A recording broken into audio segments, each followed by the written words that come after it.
Today, I'm talking about huge mistakes that buyers make when they're buying new construction homes. Now, you can use this list to look at any home, but this is specifically for new construction. So let's start with number 7, location. Lots of people moved to Orlando. In 2021 and 2022, I had so many people moving here. And that's why on this channel, we like to spend a lot of time talking about locations, suburbs, and neighborhoods. So we can help guide you. But in addition to the specific neighborhoods and location of the home, it's really important to look at things like, does it get enough sunlight? Which way is the home facing? Is the sun gonna interfere with me hanging out by the pool? Is it gonna be afternoon sun or morning sun? Am I near gas stations or restaurants, shopping, hospitals? There's a lot of considerations to the location that you might not think of. A lot of people wanna be in good school districts, but there are so many other things to pay attention to.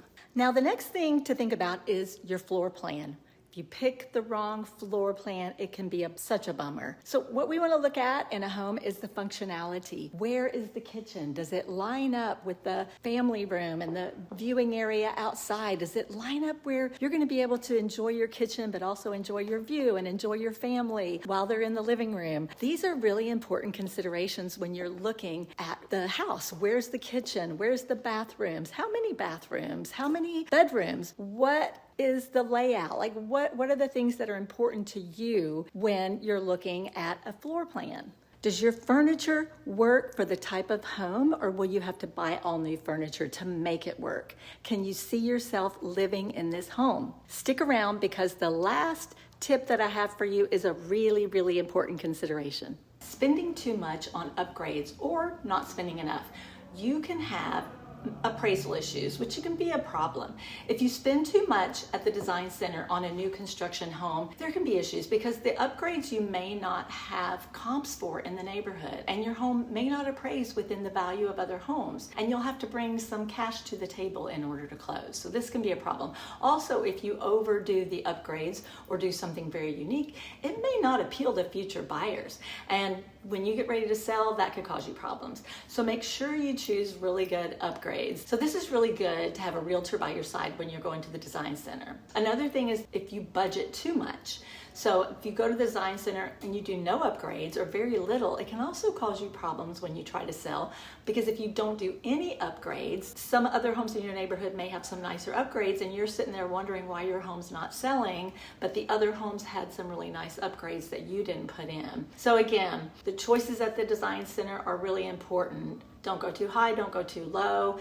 Oh, hey, and also, I had some clients who picked super bold finishes one time, and they ended up having issues when they went to sell. So you don't want to be boring, but you really don't want to go super bold either. You want finishes that you love, but they would also appeal to a broader audience.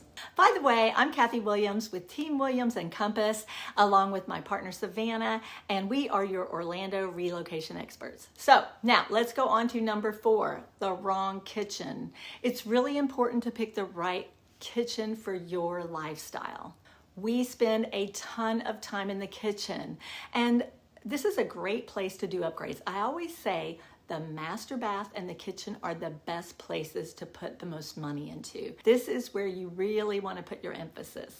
Now let's go to number 3, lighting. Sometimes if you don't put enough lighting, like recessed lights, this can be a big mistake. Lighting helps sell a home, and it gives it an elevated look. I just recently did some renovations on my home, and to add the recessed lighting back to the home was very expensive. It's definitely cheaper to do it while you're building, especially if the room is a little on the dark side. Then you want to go ahead and get that recessed lighting in there.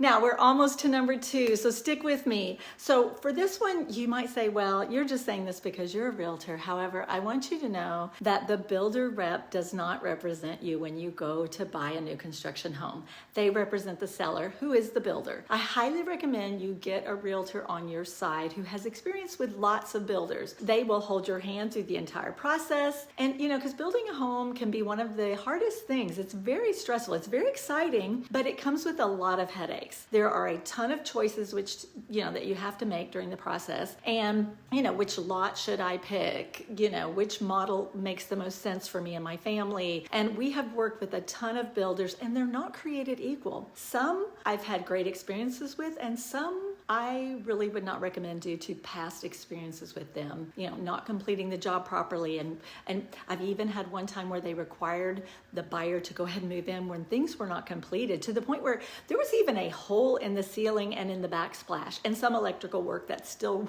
was required. And they still had to close and move forward contractually. So if you want to reach out to us to find out which builders we've had awesome experience with and which ones we have had, not so great experiences with or downright horrible experiences with, just let us know. We're happy to share this information. And tagging on to that, I happen to be right now in a Pulte home model, which is just gorgeous, and they do great work. Pulte's in my top 5 of the builders that I work with that I've had great experiences with. So I'm happy again to share that with you if you're interested in knowing what are some of the best builders to work with and what are some of the ones to stay away from. Now, stick around for number 1. So this is the last, but certainly not the least, your financial consideration.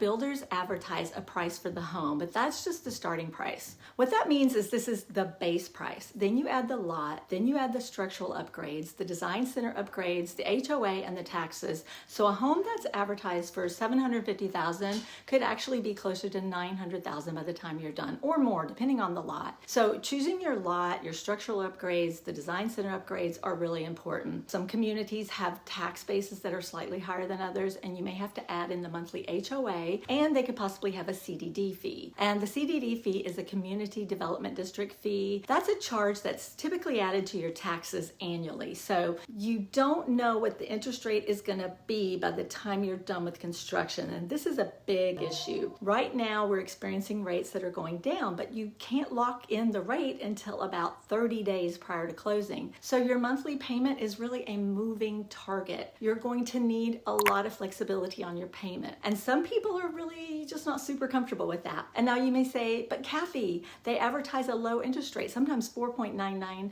but that is for homes that they've already completed, finished building them, or they're almost completed, like they'll be done in the next 2 to 3 months, so they can give you that interest rate. But that's not for building the home from the ground up.